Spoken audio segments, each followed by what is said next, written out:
War in space rarely left survivors. Sergeant Daniel Hayes knew that better than most. The conflict along the outer colonies had been brutal, short, violent, and mostly forgotten by the core worlds. It was the kind of war that didn't make history books, just casualty lists. Daniel stepped carefully across the shattered terrain of Varnes 3, his boots crunching over blackened debris and frozen ash.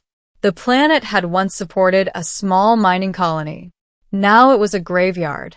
His squad had already moved ahead, sweeping the ruins for survivors and salvage. Daniel had fallen behind, drawn by a faint signal his scanner had picked up. A life sign. Weak. Barely there. Probably nothing, he muttered. Still, something in him refused to ignore it. He followed the signal through the wreckage of a collapsed structure, what had once been a command outpost. The deeper he went, the quieter it became. Then the scanner beeped again. Close. Very close. Daniel pushed aside a slab of twisted metal and froze. 2. The enemy. She was lying beneath the wreckage, barely conscious. Her armor was shattered, exposing pale silver skin beneath. Dark blood, alien blood, stained the ground around her. Her breathing was shallow. Her eyes flickered open as he approached. Violet. Not human. Daniel's grip tightened on his weapon. She was one of them. The enemy. The alien forces they had been fighting for months. Protocol was clear. Enemy combatants were not a priority, especially not dying ones. But as he stood there, staring down at her, she didn't look like a threat. She looked like someone who was about to die. Her lips moved weakly. Help. Daniel hesitated. Just for a second. Then he lowered his weapon. Damn it, he muttered. 3. A choice that changed everything. Getting her out from under the debris wasn't easy. She winced in pain as he carefully lifted the metal from her body. Her armor was unlike anything he had seen, organic, almost alive, fused partially with her skin. You're lucky I'm stubborn, he said quietly. She didn't respond. He lifted her carefully into his arms. She was lighter than expected. Too light. Stay with me, he said, more to himself than her. He carried her back toward the extraction point, ignoring the voice in his head reminding him of what she was. Ignoring the risk. Ignoring the war. Because in that moment, she wasn't the enemy. She was just someone who needed help. 4. The soldier who spoke. Back at the temporary field station, Daniel placed her on a medical table. The human medics hesitated. That's an alien combatant, one of them said. She's dying, Daniel replied. That's not our problem. Daniel leaned closer. It is now. After a tense moment, the medics began treatment.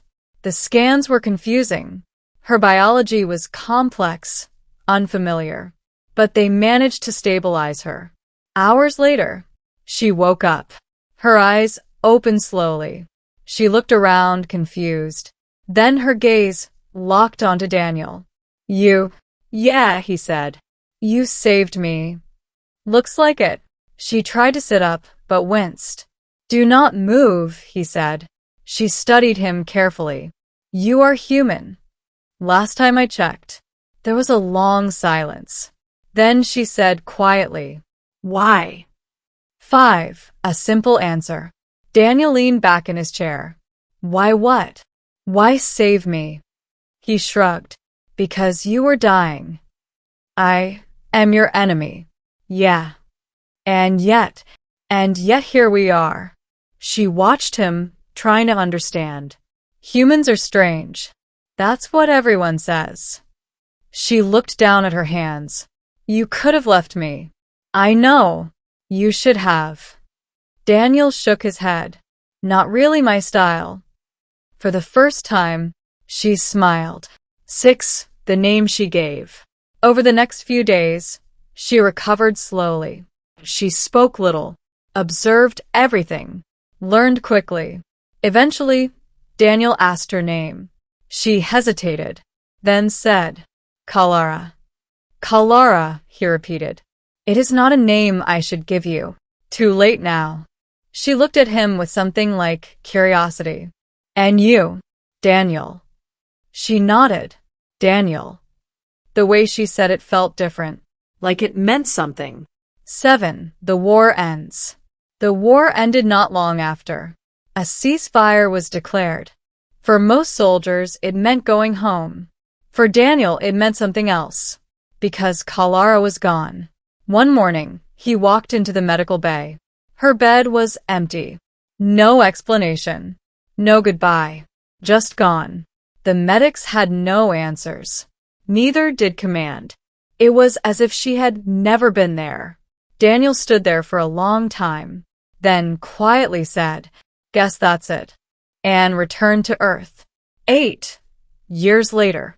5 years passed. Daniel left the military, tried to live a normal life, but something always felt unfinished. Then one day, everything changed. A massive alien fleet appeared above Earth, unlike anything humanity had ever seen. Cities panicked. Governments scrambled. The fleet transmitted a message. Simple. Direct. We come in peace. No one believed it. Until the second message came. We seek one human. Daniel Hayes. 9. The return. Daniel stood in a government chamber, surrounded by officials. This has to be a mistake, he said. It's not, one of them replied. They specifically asked for you. Minutes later, he stood inside an alien vessel. The doors opened, and she walked in. Daniel froze. Kalara? She looked exactly the same, but different, stronger, more powerful, and dressed in royal armor. Daniel, she said softly, you're alive. I am. He stared at her. What is all this? She stepped closer. I have come to fulfill a promise. 10. The Queen revealed. Daniel frowned. What promise? She looked at him calmly. You saved my life. Yeah, I remember. I told you then I would not forget.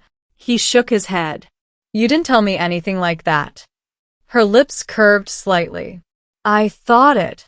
Then she said the words that changed everything. I am now Queen Kalara of the Virith Empire. Silence filled the room. Daniel blinked. You're the queen? Yes. He ran a hand through his hair. Of course you are. 11. The truth of that day. Kalara's expression softened. That day on Varney's 3, I was not just a soldier. No. I was the last surviving heir to the throne. Daniel stared. So, if you had died, my empire would have fallen. He let out a slow breath. So, no pressure. You changed the course of an entire civilization. He laughed nervously. I was just trying to help someone. She stepped closer. That is why I came back. 12. A queen's gratitude. Kalara looked directly into his eyes.